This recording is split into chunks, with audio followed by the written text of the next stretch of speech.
Hey folks, today we're going to take a quick look all the way around the house at all my tanks. It's a great way to see what these projects I do look like long term. Stick around.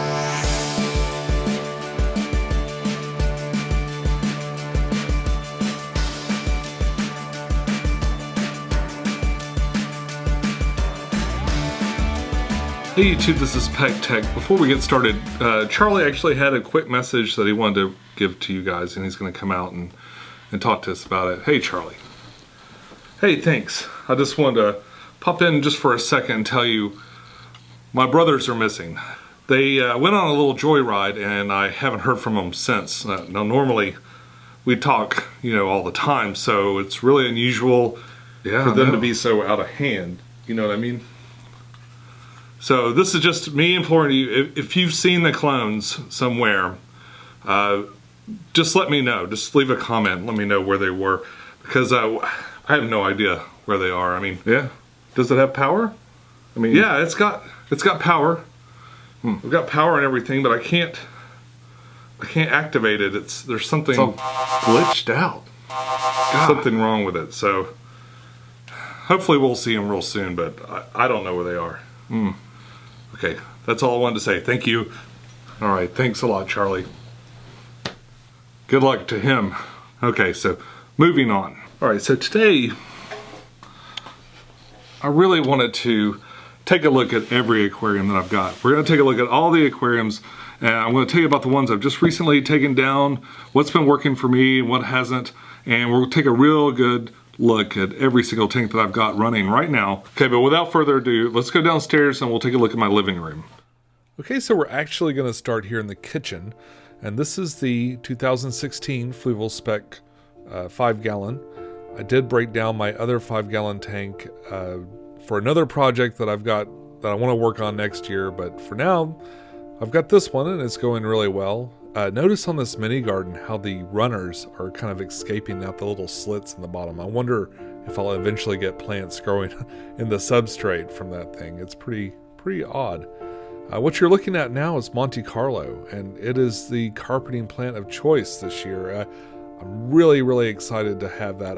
Right now I'm not using any sort of fertilizers or CO2 supplements. It's just running as is. Next I've got the 12-gallon, and this is one that I redid. I think that was actually last year that I redid this one, and it is just growing like crazy. I added these lights that I did a retrofit kit from Rapid LED, and it is just growing these plants like crazy. And it's a really fun tank. Of the plants and the animals that are in it all seem to be doing really well, and it's really enjoyable to look at right next to the couch. I've got some Ember Tetras in there, I've got some Endler's Libers in there, and then lots and lots of cherry red shrimp.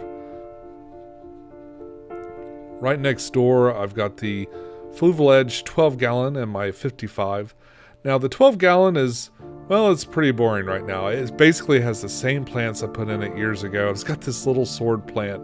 That's the sword plant that used to be pretty big, but for some reason it's sort of shrunk down in this little tank. So I might move it to another tank and see how it does. This whole thing needs a rescape pretty bad, and it's going to happen very soon. Now what we're looking at here is the 55-gallon. This is my older 55-gallon. It's been through a lot. It's got this really horrible LED light. It's the Aquarium modular LED. I've had it for a long time, and I'm just not real happy with it. It's very dim, and it doesn't grow plants too well. The plants that you see in here, mostly, a lot of these plants are from tanks that I've taken down, and I'm kind of putting them in here just to kind of keep them alive until I move on to the next project. This whole thing will be broken down soon. This is my 30-gallon. This tank is especially terrible. It's got Blackbeard algae all over. It's got these scratches at the top. I've scratched the glass trying to clean it and stuff, and this algae's just kind of gone nuts. It's gone everywhere. I'm not even sure I can really salvage the plants in here. I mean, some of the, like the crypts there, look okay, but all these Anubias just look terrible. That's probably going to get broken down real soon and replaced with something else. Okay, so here's one of my better looking tanks. This is the Mainland 27-gallon cube. It's got a Kessel LED pendant light. It's got injected CO2. and it's really crazy. It's a great tank. It's really overgrown. I'd like to pull some of these plants and stuff out. I'm kind of waiting for another aquarium project to maybe steal some of these plants out of it to make the project a little cheaper.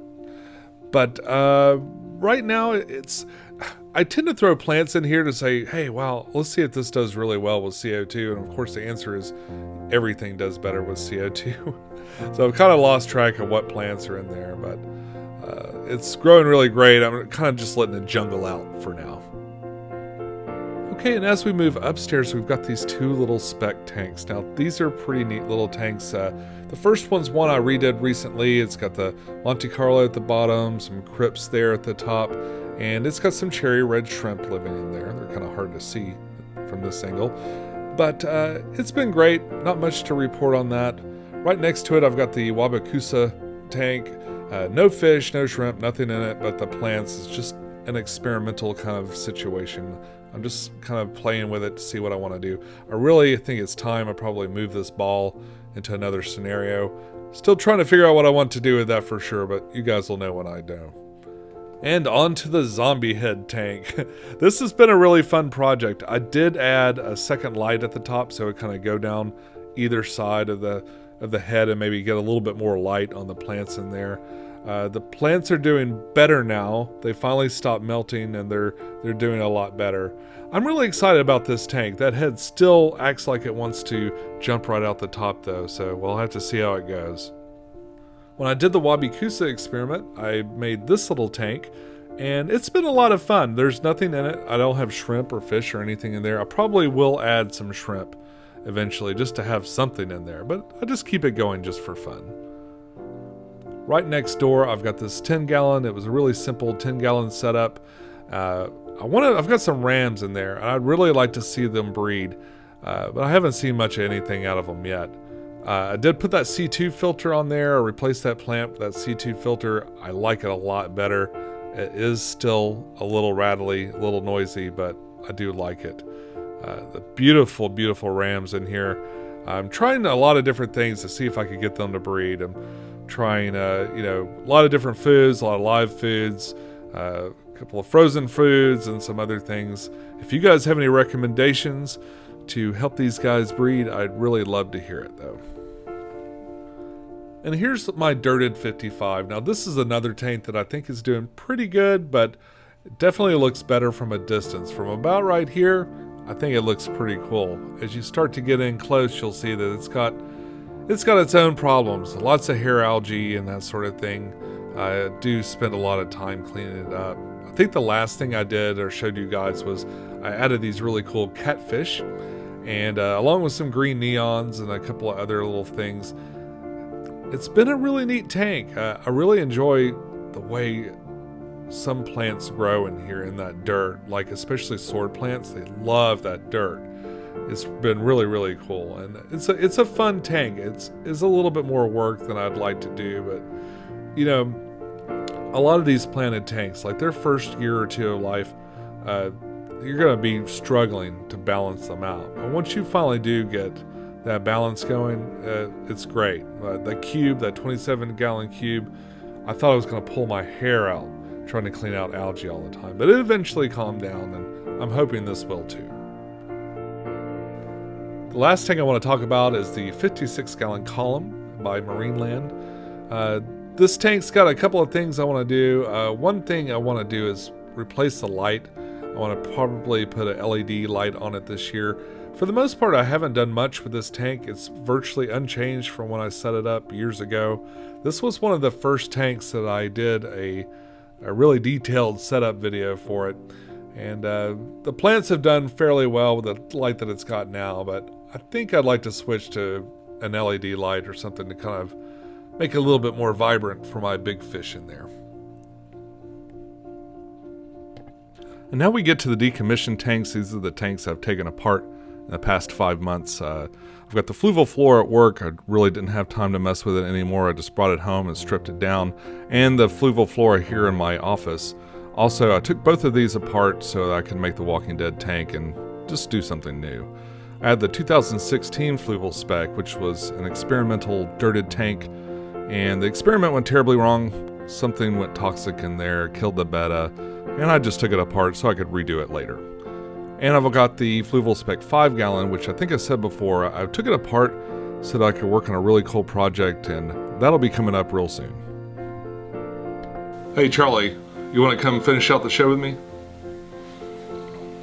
Wow, did you get a haircut? Oh, yes I did. I like it. Where'd you go? Supercuts. I might head down there. Ask for Matt. Will do. Hey folks, thanks for tuning in to take a look at all my tanks. I hope you had as much fun as I did. I'm sure you had a lot of fun learning about all the algae growing all over the aquariums in the house. You gotta be supportive, man. If you want to be on the show, be supportive, okay? So next week, we're gonna have a little bit of fun. I've got these aquascaping tools, and I'm gonna explain how they work and what you might wanna look for when you're shopping for some, and recommend these if you've got them in your local store. And I'm gonna move ever closer to setting up this 20 gallon back here. I've got to put in a corner filter. I've got so much to talk about, and then we're gonna plant it and put it in. I'm gonna try not to drag it out across like 100 videos, okay? Right now I'm debating with myself whether or not to use, to make a stand for it, maybe move some things around. So I'm still well into the planning stages. I'm probably thinking about it way too much, but that is coming very, very soon. Hopefully by the end of December, I'll have that thing planted. And maybe for a New Year's video, it'll be that aquarium going together. But until then, there'll be little bits and pieces kind of talking about the different components that go into making that tank. And folks, that's all I have for you today. Oh, can I say it? Sure. Follow your bliss. Keep a clean tank. And we'll see you real soon. Bye-bye. Bye.